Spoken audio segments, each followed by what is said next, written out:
Class 7th Geography.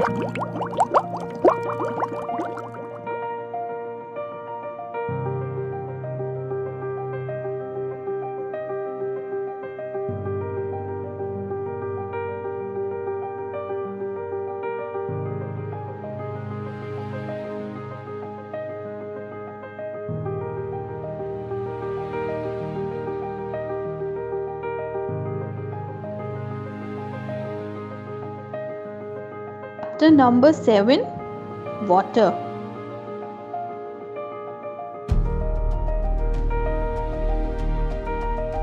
Hello everyone and welcome back to your social science class. This video is the continuation of chapter in geography, chapter number 7, Water. So let's start.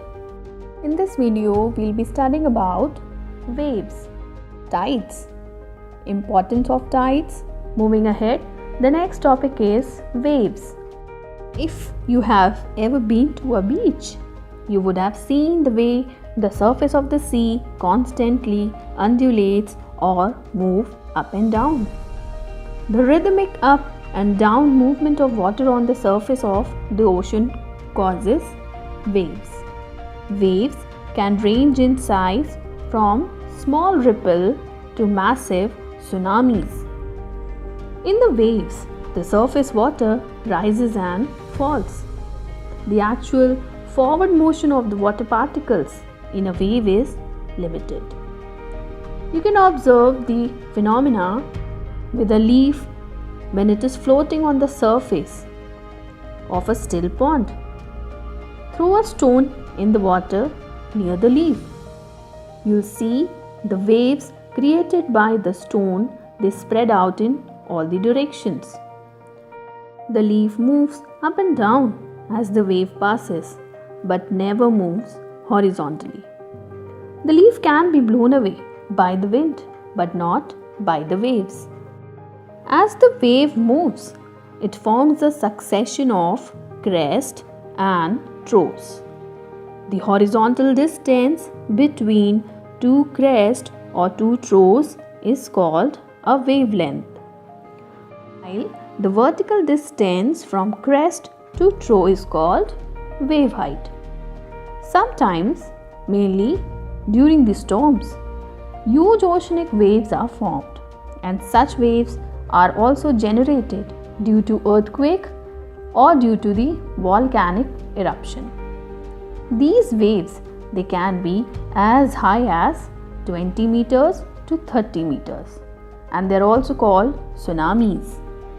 Tsunami is a Japanese word which means harbor wave. Su stands for harbor and Nami stands for waves. Tsunami occurs when a large mass of water is displaced. Scientists also call them seismic sea waves. The most common cause of tsunami is undersea earthquake, which causes large area of the sea floor to rise or to subside. This leads to the generation of huge waves with extremely long wavelengths. A tsunami travels at a speed of about 500 to 1000 kilometers per hour. The speed of tsunami reduces as it enters the shallow water near the coastal areas. It is then that its height increases. These waves have a lot of energy that they can crush the houses and the other structures in the coastal areas. Large objects like ships, they can be pushed several kilometers inland, and most of the deaths caused by tsunamis, they are mainly due to drowning. Moving ahead, we'll now study about the Indian Ocean tsunami which occurred in the year 2004. Now let's see what happened in the year 2004.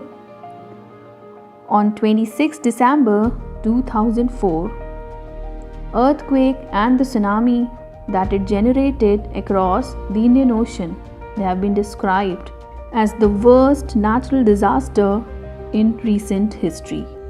The epicenter of the earthquake was off the northwest coast of Sumatra, Indonesia, and the magnitude of the earthquake that was recorded on the Richter scale was 9.1.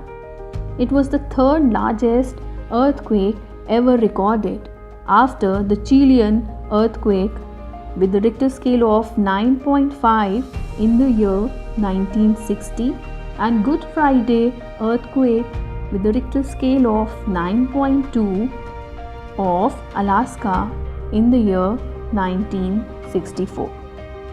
This earthquake of tsunami deformed the ocean floor by about 20 meters. It caused tsunami which devastated the shores of Indonesia, Sri Lanka, India, Thailand, and some countries along the east coast of Africa. The speed of the tsunami waves was about 800 km per hour and the wave height was about 20 meters. It is said that when the tsunami occurred, Indira Point in the Andaman Nicobar Island was completely submerged and more than 1 lakh people were killed and millions of people became homeless. Tsunami waves traveled up to 3 kilometers interior from the coast. In India, the worst affected areas were the coastal regions of East and the Andaman and the Nicobar Island in the Bay of Bengal. This entire tsunami affected area was threatened by the disease which is spread due to the dirty water. And this was due to the poisoning of the fresh water supplies by the saline water. It also caused a lot of damage to mangroves, coral reefs, forest, coastal wetland, rock formations, groundwaters, and the biodiversity of plants. Now, what do you mean by tides?